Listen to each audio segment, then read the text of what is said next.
Hello, if you're watching this video and you have not watched the first two videos in the Open Heart series, I encourage you to please do that first, as this is a series that builds one on top of the other, and so we're reflecting through in a thorough way, and you would be kind of out of place or not really be getting the message if you didn't start at the beginning. So if you would, I would appreciate you watching the first two videos first.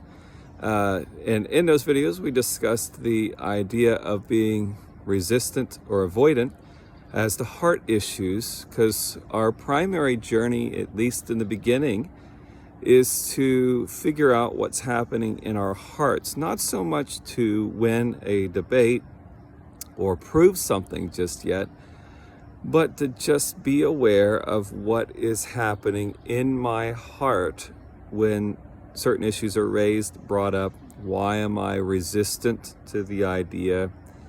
Why am I avoidant of the idea? And today we want to think about why we tend to diminish issues. So if somebody says that something's a problem and you say, well, it's not that bad. Why do you say that it's not that bad? And when you're saying that, what's going on when you're saying that? Is it truly because it's really not that bad?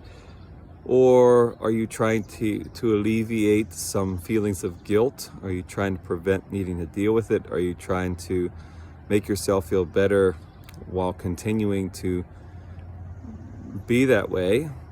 Are you trying to help prevent others from feeling bad? What is it that's happening? Again, if it's truly that it is an insignificant or minor issue, then it is. But is that the case? Let's seriously look into our hearts to see if that is the case. You take into consideration the act of adultery versus the act of lust. Most people would see lust as not as bad as adultery. And in saying those words, not as bad, am I demonstrating something that's in my heart?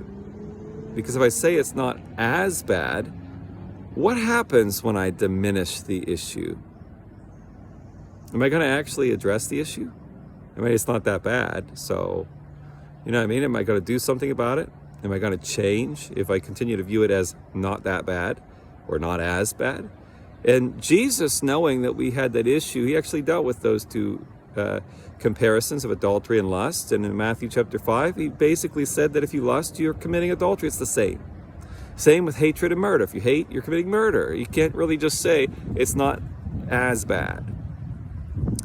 And in doing so, you again are preventing the issue being dealt with.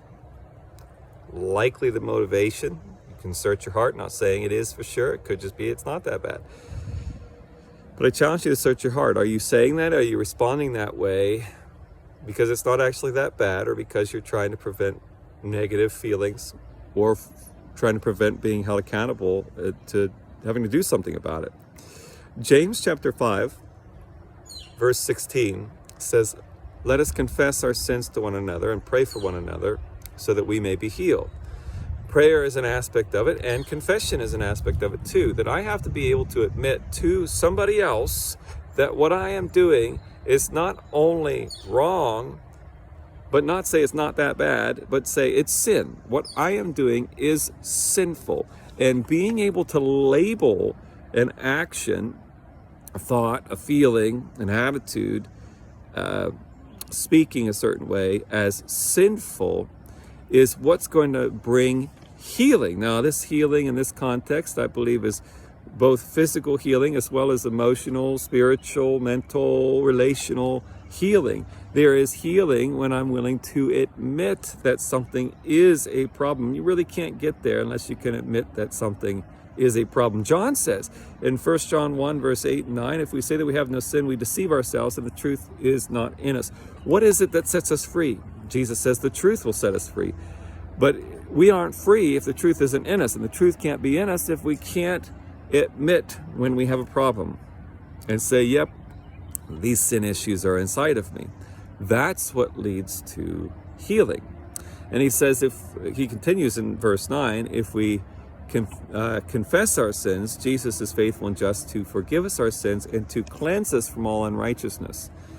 What brings the transformation from a sinful outlook, attitude, behavior is the willingness to call it sinful.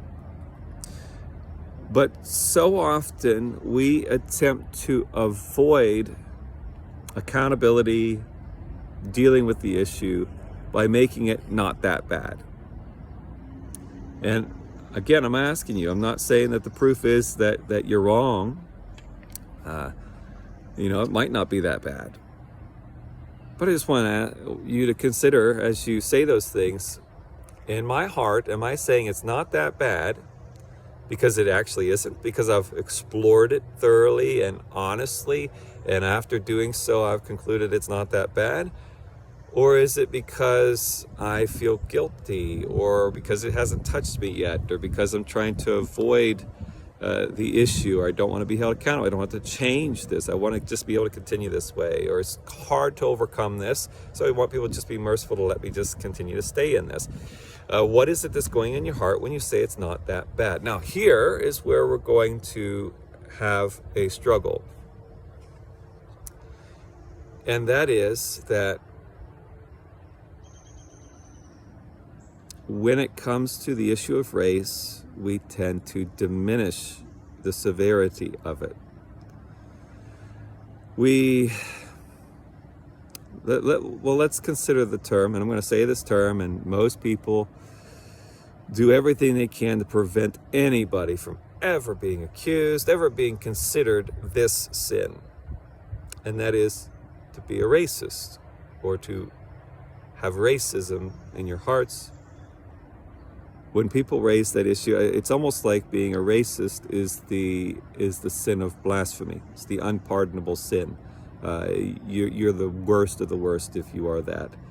And it is wrong, and it is bad, but when we label it as so bad that nobody could possibly commit it, and that's almost what it feels like to me sometimes, that racism is such a bad thing that there really can't be anybody that's doing that. I mean, talk to people, hear the issue as it's conversed, watch it on social media, and listen and look and see if that's not the attitude that's there.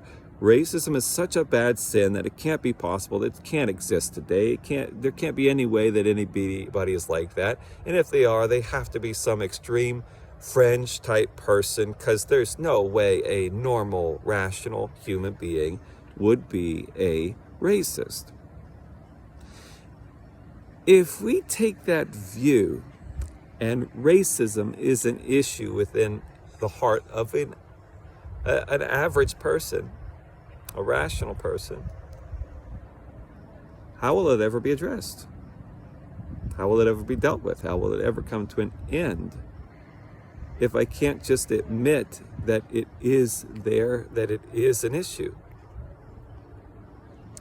Just like James, just like John says, there will be no cleansing, transformation if I don't confess my sins. There will be no healing if I don't confess my sins to other people.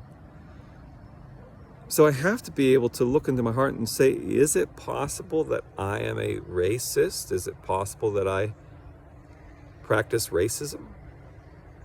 And what tends to happen when the issue of racism, being a racist, is raised, we tend to try to diminish it. Just like, well, lust isn't as bad as adultery. Again, that's not the way Jesus sees it. Lust is as bad as adultery. And when we do that, what will be the result? Are we going to actually deal with it? Are we going to actually resolve the problem if we make it to be an insignificant minor thing? We do the same with racism. Well, I wouldn't say that racist, maybe prejudice, maybe bias, maybe have stereotyping issues, but not racist. And we move away from severity. And my question is, again, maybe that's true. Maybe they're not racist. Maybe they're all the way down to those lower classes. But when we're moving away from severity, what's going on in our hearts. Are we doing that because that actually is the case? Or are we doing it because we're trying to avoid having to change? We're trying to avoid guilt and shame over those things. And when we avoid it, again, are we going to ever resolve the issue if we keep treating it as a small issue? So what we should probably also consider is, what does racism mean? Now, I know that the meaning of the words changes from time to time, but at the moment, the definition of racism is prejudice, discrimination, or antagonism. Now, I want to point out it says or. So that doesn't mean that you have to be prejudiced, discriminate, and be antagonistic to be racist. You could be either. You could be antagonistic, you could discriminate, or you could just simply be prejudiced and be racist. But there's additional lingo here.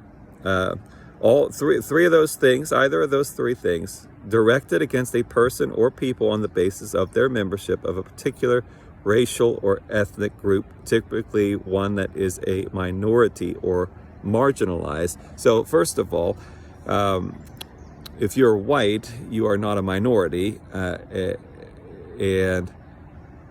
and so you could more likely be racist in the term here because you're not a minority. Black, because racism is attaching or attacking or opposing someone who has little ability to do something about it because they're the minority. But let's just, if we throw that out of the window altogether, racism is being prejudiced against someone because of their skin color. So it's kind of like, so prejudice is, I could be prejudiced against someone because of their gender and not be racist. I could be prejudiced against someone because of their age or their religion and not be racist. And so not all prejudice is racist. But when I am prejudiced against somebody, have a prejudiced view of somebody because of their race, that is being a racist. That's the definition of it.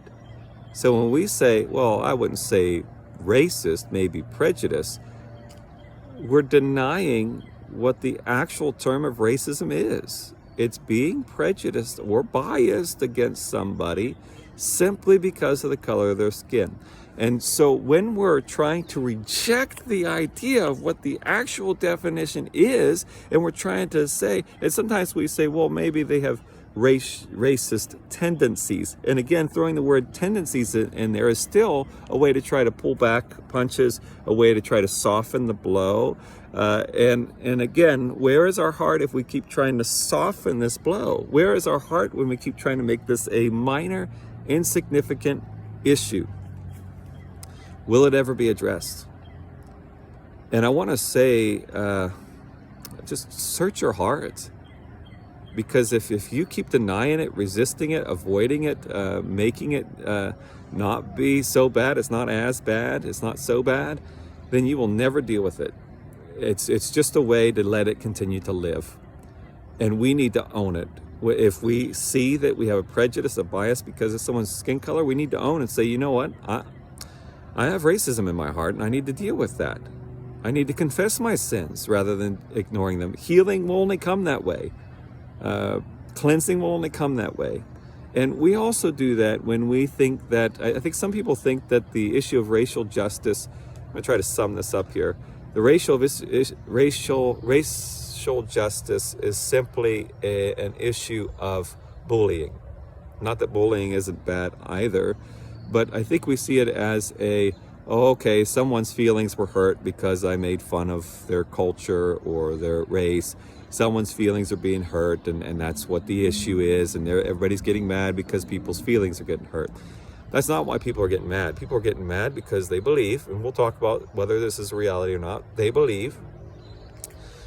believe that there are individuals that are being killed simply because of racism against black men, and they're losing their lives because of it. People are not getting jobs because African Americans are not trusted, and so they're having a hard time finding employment because of that. not being able to get a mortgage and move into a good community because they're black. Again, you could deny that happens, but people aren't all worked up because people's feelings are getting hurt. People are all worked up because they feel like people are being put out so severely that they can't get into a good neighborhood, that they can't get a job, and that they're losing their lives. And when we try to make it as okay, it's not that bad. Again, what's happening? So I hope that you will continue to honestly look into your heart and search, because I don't think we're going to ever find a solution if individuals won't start doing this. If you're willing to help me, like I said, I hope you can help me with this. I don't really want to push this and spread this too much, because I know that people are antagonistic with this and don't really have an open mind, and so I don't really want to interact with people that are closed-minded and aren't willing to consider opposing views, aren't willing to look into their heart, aren't willing to stick to the issue. But if you know somebody that you think might be willing to honestly look through this, and I want you to carefully consider that person that you're thinking of. If you think someone might openly consider this and might have their hearts open, then please go ahead and share this video with them. If you have any questions regarding this, I'd love to hear your questions. I'll react to them as I can. But let's continue to keep searching our hearts. Maybe we can find healing.